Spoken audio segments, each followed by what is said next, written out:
مفتی سراج حکیم صاحب کے آفیشیل چینل کو سبسکرائب کریں۔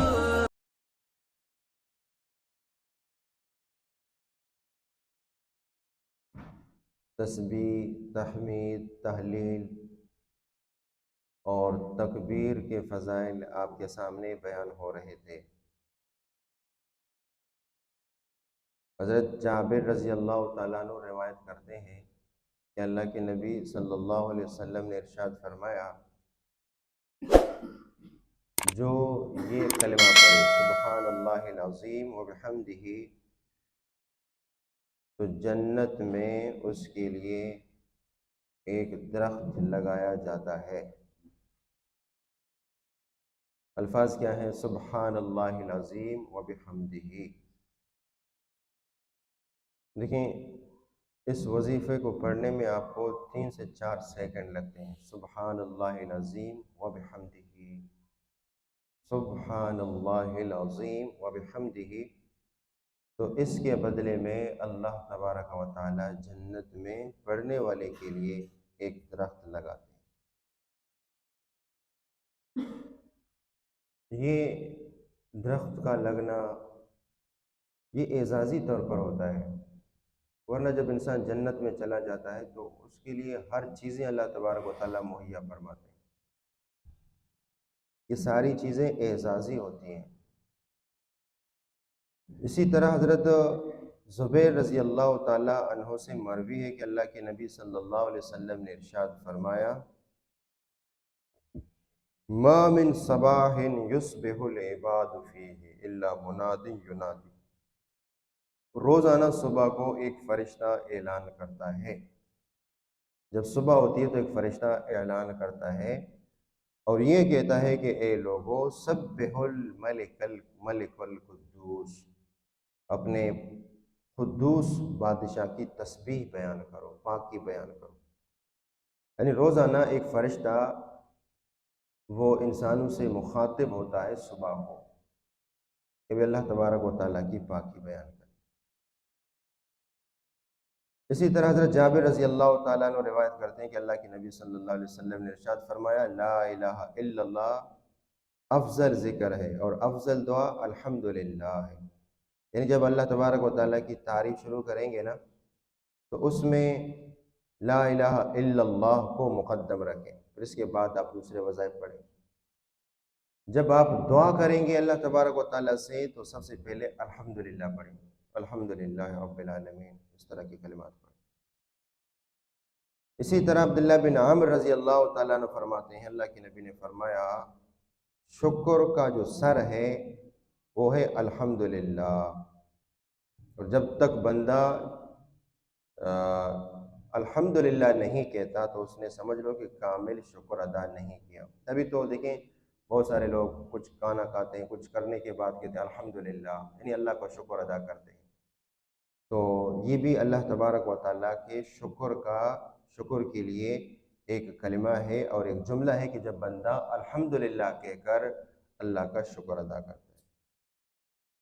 حدیث پاک میں آتا ہے کہ اللہ تبارک و تعالیٰ کو وہ بندہ بہت زیادہ محبوب ہے جو کھانا کھا کر یا پانی پی کر اللہ تبارک و تعالیٰ کا شکر ادا کرتا ہے، یہ بندہ اللہ کو بہت زیادہ محبوب ہوتا ہے۔ تبھی تو آخر میں یہ دعا پڑھی جاتی ہے، الحمدللہ الذی اطعمنا وسقانا وجعلنا مسلمین۔ تمام تعریفیں اس اللہ کے لیے جس نے ہمیں کھلایا پلایا اور ہمیں مسلمان بنایا۔ ابن عبداللہ بن عباس رضی اللہ تعالیٰ عنہ فرماتے ہیں، اللہ کے نبی صلی اللہ علیہ وسلم نے ارشاد فرمایا، قیامت کے دن جنت میں جنت کی طرف سب سے پہلے اس بندے کو بلایا جاتا ہے جس نے خوشی میں اور بدحالی میں، تنگی میں اور خوشحالی میں دونوں طرف اللہ تبارک و تعالیٰ کا شکر ادا کیا، جس پر مشکل بھی حالات آئے اور خوشحالی آئے تو دونوں صورتوں میں اس نے الحمدللہ کہا، تو قیامت کے دن جنت کی طرف سب سے پہلے ایسے بندے کو بلایا جاتا ہے۔ ابو سعید خدری رضی اللہ تعالیٰ عنہ فرماتے ہیں، یہ روایت آپ نے پڑھی ہے، اس میں فضائل اعمال میں بھی ہے کہ سعید خدری رضی اللہ تعالیٰ عنہ فرماتے ہیں کہ اللہ کے نبی صلی اللہ علیہ وسلم نے ارشاد فرمایا کہ موسیٰ علیہ السلام نے اپنے رب سے دعا مانگی علمنی شیئا اذکرک بہ او ادعوک بہ، اے میرے رب مجھے ایک ایسا وظیفہ بتائیں کہ میں اس کو لے کر آپ کو یاد کروں۔ فضائل اعمال میں یہ روایت ہے۔ تو اللہ تبارک و تعالیٰ نے ارشاد فرمایا اے موسیٰ قل لا الہ الا اللہ، اے موسیٰ لا الہ الا اللہ۔ تو موسیٰ علیہ السلام کہنے لگے یا رب کل عبادک یقول ھذا، یہ تو آپ کا ہر بندہ کہتا ہے لا الہ الا اللہ، ہر بندہ آپ کا یہی کہتا ہے، یہ تو ہر ایک کو یاد ہے۔ انما ارید شیئا تخصنی بہ، میں ایک ایسی چیز کا ارادہ کرتا ہوں جو خاص میں آپ کو یاد کروں، اس کو لے کر خاص میں آپ کو یاد کروں۔ قال یا موسیٰ، اللہ تبارک و تعالیٰ نے فرمایا اے موسیٰ لو ان السماوات السبع وعامرهن غیری والارضین السبع، 7 زمین 7 آسمان وضعن فی کفۃ، ایک ترازو میں رکھا جائے، ولا الہ الا اللہ فی کفۃ، اور لا الہ الا اللہ کو دوسرے ترازو میں رکھا جائے، لمالت بہن لا الہ الا اللہ، لا الہ الا اللہ پلڑا باری ہو جائے، لہذا لا الہ الا اللہ کثرت سے پڑھا کریں۔ اسی طرح فرمایا کہ سعد بن ابی وقاص رضی اللہ تعالیٰ عنہ فرماتے ہیں کہ انہو دخل مع النبی صلی اللہ علیہ وسلم على امرأة بین یدیہا نوا او حسن تسبح بھی فقال الا اخبرک بما هو ایسر علیک من هذا او افضل، سبحان اللہ عدد ما خلق في السماء، وسبحان اللہ عدد ما خلق في الارض، وسبحان اللہ عدد ما بین ذلك، وسبحان اللہ عدد ما هو خالق، واللہ اکبر مثل ذلك، والحمد للہ مثل ذلك، ولا الہ الا اللہ مثل ذلك، ولا حول ولا قوت الا باللہ مثل ذلك۔ یہ صحابی فرماتے ہیں کہ ہم اللہ کے نبی کے ساتھ آئے، کسی عورت کو دیکھا کہ اس کے سامنے گٹھلیاں رکھی ہوئی تھیں، وہ تسبیح پڑھ رہی تھی، تو اللہ کے نبی نے فرمایا کہ کیا میں تمہیں اس سے آسان چیز یا اس سے افضل چیز بتاؤں؟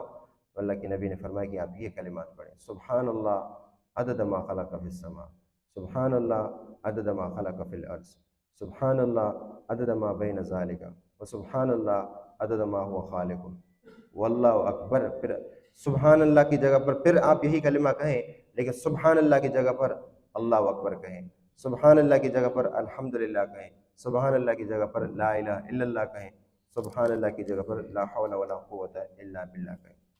عن عمرو بن شعیب عن ابی عن جدی قال قال رسول اللہ صلی اللہ علیہ وسلم، اللہ کے نبی نے فرمایا من سبح اللہ مئۃ بالغداۃ ومئۃ بالعشی کان کمن حج مئۃ حجۃ، جو بندہ صبح کو اور شام کو سبحان اللہ 100 مرتبہ کہے گا، سبحان اللہ صبح شام 100 مرتبہ کہے گا تو اس کا ثواب کتنا ہے؟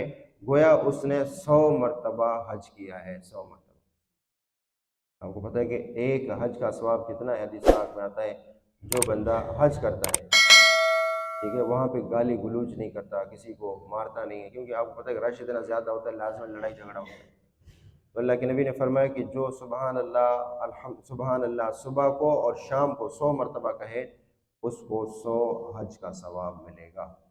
اور جو ومن حمد اللہ مئۃ بالغداۃ ومئۃ بالعشی کان کمن حمل علی مئۃ فرس فی سبیل اللہ، جس نے الحمدللہ صبح کو اور الحمدللہ شام کو 100 مرتبہ کہا تو سمجھ لو اس نے اللہ کے راستے میں جہاد کے لیے 100 گھوڑوں کا سامان دے دیا ہے۔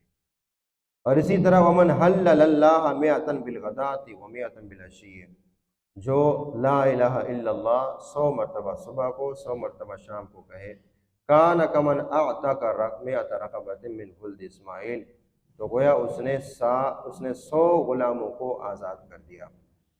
اور اسی طرح جو اللہ اکبر کہے صبح اور شام کو تو اس دن اس سے بڑھ کر کوئی افضل نہیں ہوگا، ہاں وہ بندہ افضل ہوگا وہ بھی جو 100 مرتبہ کہے گا۔ عبداللہ بن عمر رضی اللہ تعالیٰ عنہ فرماتے ہیں اللہ کے نبی صلی اللہ علیہ وسلم نے ارشاد فرمایا تسبیح نصف میزان ہے اور الحمدللہ یملأ، یعنی آپ سبحان اللہ کہیں گے آپ سمجھ لو کہ آپ نے آدھے ترازو کو نیکی سے بھر دیا ہے، ٹھیک ہے۔ پھر اگر آپ الحمدللہ کہیں گے تو سمجھ لیں کہ آپ نے ترازو کو نیکیوں سے بھر دیا ہے، ٹھیک ہے۔ سبحان اللہ الحمدللہ دونوں کہنے سے ترازو نیکیوں سے بھر جاتے ہیں۔ اور لا الہ الا اللہ لیس لہا حجاب دون اللہ حتی تخلص الیہ، اور لا الہ الا اللہ جو بندہ کہے گا تو وہ ڈائریکٹ یہ کلمہ اللہ کے پاس پہنچ جائے گا، کوئی درمیان میں پردہ حائل نہیں ہوگا، حتیٰ کہ بندے کو جہنم سے آزاد کر دے گا، اللہ سے مل کر یہ جہنم سے آزادی کا سبب بن جائے گا۔ کیا؟ لا الہ الا اللہ، لا الہ الا اللہ۔ اسی طرح ابو ہریرہ رضی اللہ تعالیٰ عنہ فرماتے ہیں کہ جو بندہ، اللہ کے نبی نے فرمایا، جو بندہ لا الہ الا اللہ صدق کے دل سے پڑھے گا، اس کے لیے آسمان کے دروازے کھل جائیں گے، حتیٰ کہ یہ کلمہ اللہ کے عرش تک پہنچ جائے گا۔ ٹھیک ہے، شرط یہ ہے کہ وہ کبیرہ گناہوں سے بچ جائے۔ عبداللہ بن مسعود رضی اللہ تعالیٰ عنہ فرماتے ہیں، اللہ کے نبی صلی اللہ علیہ وسلم فرماتے ہیں کہ معراج والی رات میں نے حضرت ابراہیم علیہ السلام سے ملاقات کی۔ آپ کو پتہ ہے کہ انبیاء علیہ السلام سے اللہ کے نبی نے ملاقات کی نا، تو حضرت ابراہیم علیہ السلام سے ملاقات کی تو حضرت ابراہیم نے مجھے کہا، یعنی اللہ کے نبی کو کہا، یا محمد اقرا امتک منی السلام، اے محمد اپنی امت کو میرا سلام کہنا، اس امت کو میرا سلام کہنا، وَأَخْبِرْهُمْ، اور اپنی امت کو یہ بتانا کہ ان الجنت طیبۃ التربۃ، کہ بے شک جنت کی مٹی پاک مٹی ہے، عذبۃ الماء، جنت کا پانی بھی بہت میٹھا ہے، وَإِنَّ قِيعَانٌ، اور جنت ایک چھٹیل میدان ہے، وَإِنَّ غِرَاسَهَا، اگر آپ کو درخت لگانا ہے، اپنی امت کو کہو کہ اگر درخت لگانا ہے تو سبحان اللہ والحمد للہ ولا الہ الا اللہ واللہ اکبر کہا کریں، اس سے تمہارے چھٹیل میدان میں اللہ تبارک و تعالیٰ درخت لگا دیں۔ بات سمجھ میں آگے نہیں آ گئی؟ یہ حضرت ابراہیم علیہ السلام نے مجھے اور آپ کو سلام بھیجا ہے، اور سلامی کے طور پر کیا بھیجا ہے؟ سبحان اللہ والحمد للہ ولا الہ الا اللہ واللہ اکبر، کہ جنت کی مٹی بھی پاک ہے، جنت کا پانی بھی پاک ہے، بس تمہیں، اور جیسے درخت لگانے کے بعد پانی دینا ہوتا ہے نا، کہ اگر زمین غیر آباد ہو، بنجر ہو، وہاں پہ درخت نہیں لگے گا، اور نہیں، جنت کی زمین بالکل پاک ہے، مٹی بھی پاک ہے، صاف ہے، پانی بھی میٹھا ہے، بس تمہیں درخت لگانے کی دیر ہے۔ درخت آپ کیسے لگائیں گے؟ سبحان اللہ کہیں تو آپ کا درخت لگ جائے گا، الحمدللہ کہیں تو آپ کا درخت لگ جائے گا، اللہ اکبر لا الہ الا اللہ کہیں تو آپ کا درخت لگ جائے گا۔ وان یسیرہ وکانت من المہاجرات قال لنا رسول اللہ صلی اللہ علیہ وسلم علیکن بالتسبیح والتہلیل والتقدیس وعقدنا بالانامل فانہن مسئولات مستيقظات ولا تغفلن فتنسین الرحمہ۔ یہ ایک عورت ہے، اس نے کہا کہ اللہ کے نبی صلی اللہ علیہ وسلم نے ہمیں ارشاد فرمایا کہ تم تسبیح پڑھو، تہلیل پڑھو، تقدیس پڑھو، یعنی سبحان اللہ، لا الہ الا اللہ والحمد للہ پڑھو، لیکن وَعَاقِدْنَ بِالْأَنَامِلِ، انگلیوں کے ساتھ ان کو گن لو، شمار کرو، سبحان اللہ سبحان اللہ، اس طریقے سے گن لو۔ کیوں؟ کہ فَإِنَّهُنَّ مَسْئُولَاتٌ، قیامت کے دن آپ کی انگلیوں سے سوال ہوگا۔ اگر انہوں نے تسبیح پڑھی ہے یا تسبیح شمار کی ہے تو قیامت کے دن یہ گواہی دیں گے کہ اللہ تبارک و تعالی ہم سے تسبیح گنا گیا ہے، تسبیح پڑھ کر ہمیں شمار کیا گیا ہے، تو اس طرح کی گواہی دیں گے۔ فَإِنَّهُنَّ مَسْئُولَاتٌ، کہ جو انہوں نے کیا ان کے بارے میں سوال ہوگا۔ اگر اس سے چوری ہو گئی، کسی کو مارا، ظلم کیا ہے، لازمی بات ہے اسی چیز کا سوال قیامت کا دن ہوگا۔ زبان کو اللہ تبارک و تعالیٰ مہر لگا دیں گے، اعضاء گواہی دیں گے، اعضاء بولیں گے، تو انسان یہ کہے گا کہ ہم نے تو تمہاری خوشی میں سب کچھ کیا ہے، آج تم ہمارے خلاف گواہی دو گے۔ ایک آدمی اپنے ہاتھوں کو کہے گا، ٹانگوں کو کہے گا، آج ہمارے خلاف گواہی دو گے، جبکہ ہم نے جو کچھ کیا آپ کے لیے کیا ہے۔ تو یہ ہاتھ کہیں گے، پاؤں کہیں گے، انطقنا اللہ الذی انطق کل شیء، ہمیں اس رب نے بولنے پر مجبور کیا ہے جس نے ہر شے کو، ہر چیز کو بولنے کی صلاحیت دی ہے۔ تو آج اس کا حکم ہے، تو لہٰذا ہم بولنے پر مجبور ہیں کہ اللہ تبارک و تعالیٰ کے سامنے حق کی گواہی دے دیں، چاہے وہ ہمارے خلاف ہی کیوں نہ ہو۔ تو اس لیے فرمایا کہ انگلیوں سے گنا کرو، تسبیح ہے، تحلیل ہے، تقدیس، سبحان اللہ، الحمدللہ، اللہ اکبر، ان کو انگلیوں سے گنا کرو، کیونکہ ان سے سوال ہوگا اور یہ بات کریں گی، یہ انگلیاں بات کریں گی۔ وَلَا تَغْفُلْنَا فَتَنْسَيْنَ الرَّحْمَةَ، اور لہٰذا آپ غافل نہ ہوں، یا آپ کی انگلیاں اللہ کی رحمت سے غافل نہ ہوں۔ اگر غافل ہوں گے تو پھر اللہ کی رحمت بھی تم سے غافل ہو جائے گی۔ اللہ تبارک و تعالیٰ سے دعا ہے کہ اللہ ہمیں عمل کرنے کی توفیق عطا فرمائے۔